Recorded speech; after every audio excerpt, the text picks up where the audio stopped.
Hello, it's Brent Schneider with Leverage and Lean, back again with another macro video. In this video, I want to show you the send action for the Excel calendar reminder macros.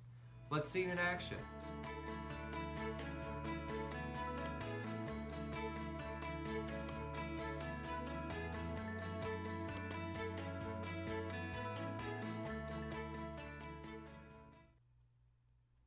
Alright, I'll start out by navigating to Outlook where I have an appointment mocked up to show you the send action for the Excel calendar reminder macros.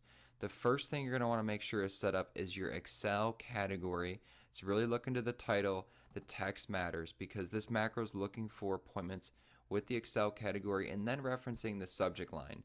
And in the subject line, it's looking for the action to call. In this instance, we're using send followed by the subject of the email that this appointment is going to generate. Now in the location field, we're sharing this field. We're looking for two things. We're looking for to, which is going to be the recipients following the to that are going to be in this email. And then we're looking for path, which is going to be the attachment that is going to go into this email generated from this appointment. And then finally, in the appointment body, this is going to be the meat of the email that's generated. Now, why this macro is really cool is because the path field helps you just reference a spreadsheet reoccurring in the sense that this spreadsheet will evolve, but each time this macro fires, it's going to take the most current version of that spreadsheet and attach it to this email to send. Now, how do we get this email to send? You're going to reference the start time and then look to your reminder field and ensure the reminder time is when you want this macro to actually fire. So for the sake of the video, I'm going to push this out 6 hours and save this.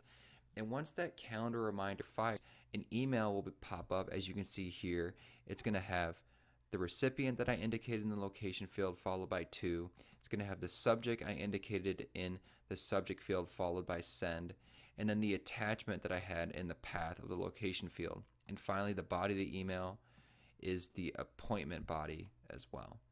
So I have this pop up as a quick reference before you click send, but this calendar reminder is great because it generates an email for you on a recurring basis if you just change that appointment to do so. All right, I really appreciate you watching this one. Let me know what you think. Stay awesome. Thank you so much for taking time to view this video. I really do appreciate it. If you want to use this macro you've seen in the video, just visit leveragelean.com.